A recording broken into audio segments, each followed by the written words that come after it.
So that famous movie, The Last Emperor, was actually filmed here in 1980s, which won 9 Oscar awards in 1988. We watched that. You watched that? Yes. I have a question for you later. Yes, his father is kneeling down to this little emperor. His father was not the emperor. Yeah. Oh, I forgot. Okay. Oh, this one? That's how it looked like inside the palace. We cannot walk into the palace. Uh-huh. And this is a real picture of the last emperor at the age of 16, the time when he married. And at the age of 60, when he was freed out of the prison. He experienced a lot of different lives for 60 years. And he abdicated at the age of 6. But he still lived in the inner city until the age of 18 years old, and he was kicked out of here. And he was made as a puppet emperor under Japanese control, known as Manchuria, for a long time.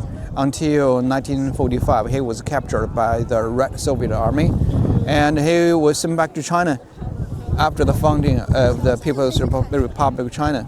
So Eric, my question is, when was the PRC established? I thought it was 1920, but I could be wrong. People's Republic of China, the current communist China, 1949. Oh, 1949. Yeah, he went back to China after 1949. He was kept in prison for another 9 years. Finally, he received this amnesty and received a job in the botanical garden as a gardener. He was a gardener, not a tour guide. He was a gardener. He wanted to be a tour guide, but those authority, those our country leaders worry that if you were the tour guide, you will be the major attraction in the Forbidden City. Nobody would listen to anybody else. So they said no. But once he took his last wife, come back to the Forbidden City, a couple of tours. But he just ran away. When the people, realize that he was the last emperor, he just ran away. Yeah. I like the guy on the rooster. He's my favorite. That represents the auspiciousness. Eric, this is my question to you. Are you familiar? Are you aware of this English word, auspiciousness? Yeah. Yeah, you know that? Yeah. Well, a lot of American people do not know this word. What they would say, what auspicious means?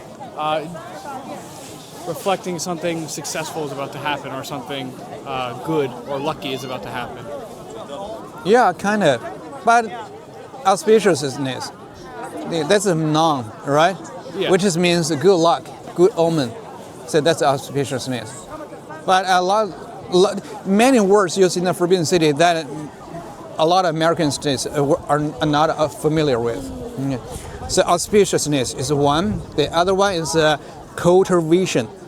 There's one place is called Hall of Mental Cultivation. Mental cultivation. Yeah, that makes sense? Yes. Oh, really? Yes. Yeah.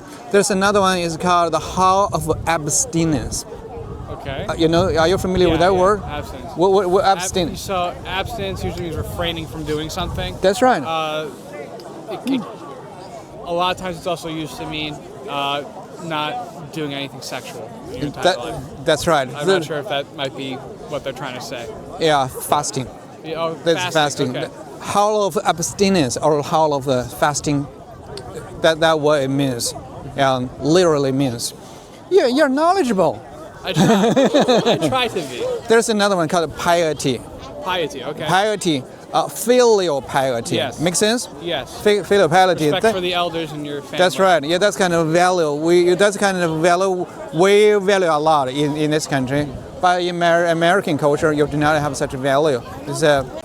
So when the ceremony are taking place in this area, people would remove that lid from the crane and put the sandalwood incense into the body, and smoke will be coming out from the mouth.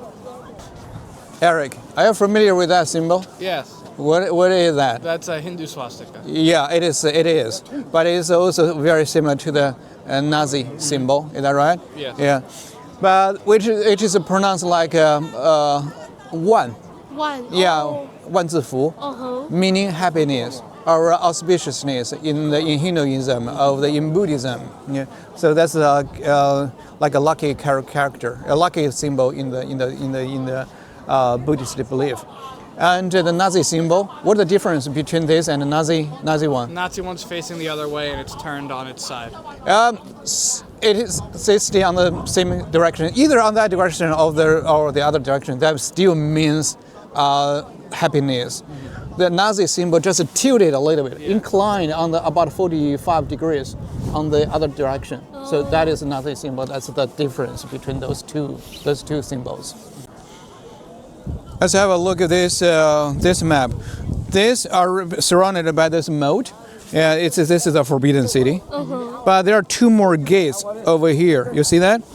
They are part of the Imperial City. So back in the days, the Forbidden City is surrounded by this huge Imperial City, which are equivalent to the size of 10 Forbidden City. Oh.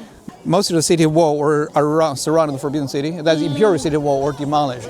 Only this gate and part of this wall survived. This is the gate. Oh. The gate.